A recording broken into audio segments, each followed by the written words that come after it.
కాంగ్రెస్ జై కాంగ్రెస్ జై కాంగ్రెస్ జై కాంగ్రెస్ సోనియా గాంధీ నాయకత్వం వర్ధిల్లాలి రాహుల్ గాంధీ గారి నాయకత్వం వర్ధిల్లాలి వేముల వీరేశం గారి నాయకత్వం వర్ధిల్లాలి వెంకటరెడ్డి గారి నాయకత్వం వర్ధిల్లాలి రాజగోపాల్ రెడ్డి గారి నాయకత్వం వర్ధిల్లాలి జై కాంగ్రెస్ జై కాంగ్రెస్ జై కాంగ్రెస్ జై కాంగ్రెస్ పాదయాత్రకు ప్రధానమైనటువంటి మూల కారణం ఏంటంటే తెలంగాణ రాష్ట్ర ఏర్పాటులో ఉస్మానియా యూనివర్సిటీ విద్యార్థులు కీలక పాత్ర పోషించారు. ఆ యొక్క ఉస్మానియా యూనివర్సిటీ విద్యార్థులను విస్మరించినటువంటి ఈ నిరంకుశ పాలకులను గద్దెదించాలనేటువంటి ప్రధాన లక్ష్యంతో. రెండవది, ఆ దించేటటువంటి పోరాట క్రమంలో మేము చేస్తున్న పోరాటానికి ఈ యొక్క ప్రజాపాలన కాంగ్రెస్ పార్టీతోనైనా సాధ్యమవుతుందని చెప్పేసి ఆలోచన చేశాం. వేముల వీరేశం గారు ఎప్పుడైతే కాంగ్రెస్ పార్టీలో చేరారో అదే రోజు మేము ఆ తర్వాత కొంతమంది యూనివర్సిటీ విద్యార్థులను మేము వెలుగొండ నరసింహ మా మిత్రులందరూ మంచి చెరువుగట్టు దగ్గర మొక్కుకున్నాం. వీరేశం అన్నని భారీ మెజార్టీతో గెలిపించుకోవాలి. అదేవిధంగా వెంకటరెడ్డి గారు, రాజగోపాల్ రెడ్డి అందరూ కూడా రావాలి, గెలవాలి. కాంగ్రెస్ పార్టీ నుంచి ఈ యొక్క కాంగ్రెస్ పాలన రావాలి. వచ్చినట్లయితే ఖచ్చితంగా యూనివర్సిటీ నుంచి చెరువుగట్టు దాకా మేము పాదయాత్ర చేస్తూ మొక్కు చెల్లించుకుంటాం ప్రజాపాలనకు అనుకూలంగా అని చెప్పేసి ఆ రోజు మొక్కుకోవడం జరిగింది. దాంట్లో భాగంగా చేస్తున్నాం. ఈ పాదయాత్ర వచ్చేటప్పుడు ఏమైనా ప్రజలకి ఏమైనా వినతి పత్రాలు ఏమైనా ఇచ్చారా? మాకు ఈ ప్రాబ్లమ్స్ ఉన్నాయి అని. వినతి పత్రాలు అంటే ఏమి ఇవ్వలేదు. ఎందుకంటే మాకు ప్రజాపాలన ఏర్పడి కూడా నెల రోజులే కావస్తుంది. కాబట్టి ఖచ్చితంగా ఆల్రెడీ అభయస్థం అని చెప్పేసి కాంగ్రెస్ పార్టీ నుంచి కార్యక్రమం అనేటటువంటి విస్తృతంగా జరుగుతూ ఉంది. ఏర్పడ్డటువంటి నెల రోజుల్లోనే ఆల్రెడీ 6 గ్యారంటీల్లో 2 గ్యారంటీలు ఆల్రెడీ ప్రారంభించేశారు. మూడవది ఇప్పుడు అభయస్థం పెట్టేసి ఆల్రెడీ ఇండ్లు కావచ్చు, రకరకాలుగా ఏదైతే ఉన్నాయో అన్నిటికి సంబంధించి ఆల్రెడీ అభయస్థం పేరు మీద నడుస్తుంది. కాబట్టి ప్రజలందరూ కూడా హ్యాపీగా ఉన్నారు, స్వచ్ఛందంగా కూడా వచ్చి వెల్కమ్ చెప్తా ఉన్నారు.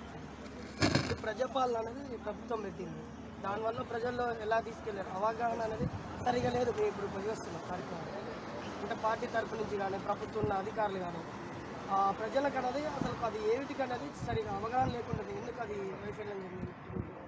వైఫల్యం కాదు, ఏర్పడ్డ వెంటనే అభయాస్త అని చెప్పేసి తీసుకున్నారు.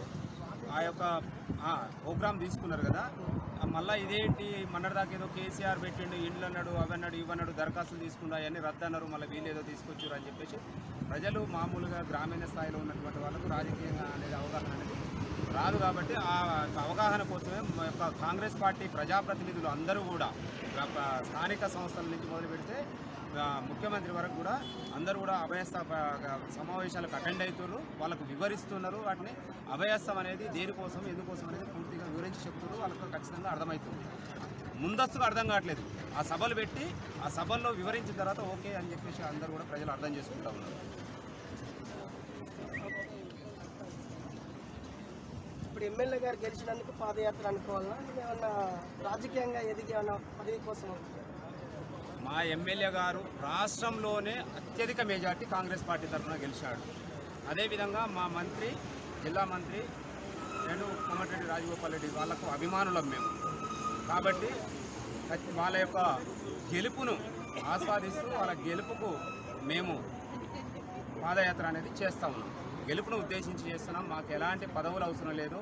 మా యొక్క ఎమ్మెల్యే గారు, మా మంత్రి గారు, రాజగోపాల్ రెడ్డి గారు తమ్మే బాగున్నాం అని చెప్పేసి మమ్మల్ని మాట్లాడితే మాకు సంతోషం, అంతే తప్ప మాకు ఎలాంటి పదవులు కూడా అవసరం లేదు. పదవుల కోసం ప్రయత్నాలు అయితే కాదు ఖచ్చితంగా. ఎందుకంటే మేము గత 2009-8 నుంచి తెలంగాణ ఉద్యమంలో ఉన్నాం. అప్పటి నుంచి ఇప్పటికి కూడా పదవులు అనేది ఎప్పుడూ ఆలోచన చేయలేదు, పాపులాడలేదు. అలా ఆలోచించలేదు.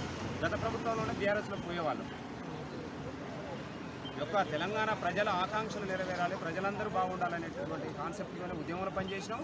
ఆ నీళ్లు, నిధులు, నియామకాలు ఏవైతే ఉన్నాయో అది గత ప్రభుత్వంలో జరగలేదు, అమలు జరగలేదు. కాబట్టి ఈ యొక్క ప్రజాపాలన కాంగ్రెస్ గవర్నమెంట్లో జరుగుతుంది అనేటటువంటి ఆశాభావం మాకు ఉన్నది. కాబట్టి ముందస్తుగానే మేము కాంగ్రెస్ పార్టీకి అనుబంధంగా పనిచేసుకొని వచ్చినాం. అదే సక్సెస్ అయింది. ఇలా కాంగ్రెస్ పార్టీ ప్రజాపాలన అనేది అధికారంలోకి వచ్చింది. ఈ యొక్క 6 గ్యారంటీలు కావచ్చు, ఇవన్నీ కూడా అమలు జరుగుతాయి. తెలంగాణ ప్రజలకు న్యాయం జరుగుతుందని చెప్పేసి కూడా మేము భావిస్తూ ఉన్నాం. ముఖ్యమంత్రి రేవంత్ రెడ్డి గారికి కూడా మేము వినతి పత్రాలు కూడా ఇచ్చినాం. గవర్నమెంట్ ఏర్పడడానికంటే ముందు ఏర్పడ్డ మంచిగా పాలన అందించాలని చెప్పేసి కూడా ఏర్పడ్డ తర్వాత కూడా కలిసినాం. యూనివర్సిటీ విద్యార్థులు కావచ్చు, తెలంగాణ ఉద్యమకారులు కావచ్చు, అందరూ కూడా 250 గజాల ప్లాట్లు అవి ఇస్తా అని చెప్పేసి అన్నారు. గుర్తిస్తాం ఉద్యమకారులు అని చెప్పారు. అది ఖచ్చితంగా జరుగు తీరుతుందని చెప్పేసి కూడా మాకు హామీ ఇవ్వడం జరిగింది. సక్సెస్ చేస్తారు. ఏ విధంగా నిధులు ఇవ్వని ప్రభుత్వమే అంటుంది. గత ప్రభుత్వం అన్ని ఉడ్చుకబెట్టి పోయింది. తెలంగాణ ఏర్పడ్డ నాడు మిగులు బడ్జెట్తో ఉన్న రాష్ట్రాన్ని అప్పుల రాష్ట్రంగా మార్చినటువంటి వ్యక్తి కేసీఆర్. వీళ్ళు చేసినటువంటి అప్పులు కావచ్చు, వీళ్ళు తిన్నటువంటి అవినీతిగా తిన్నటువంటి కుంభకోణాలన్నింటినీ కూడా వెలికి తీసి వాళ్ళ నుంచి కూడా కక్కించేటటువంటి ప్రయత్నం అనేది స్టార్ట్ చేసింది ఈ యొక్క గవర్నమెంట్. వాళ్ళ మెడలు వంచి జైళ్ళకు పంపి అయినా కూడా వాళ్ళు అక్రమంగా సంపాదించిన అక్రమార్జన మొత్తం కూడా వెలికి తీయడం జరుగుతుంది. ఇది ఖచ్చితంగా ఈ యొక్క స్కీములను అనేది అమలు చేయడం జరుగుతుంది. ఇన్ని అప్పులు చేసి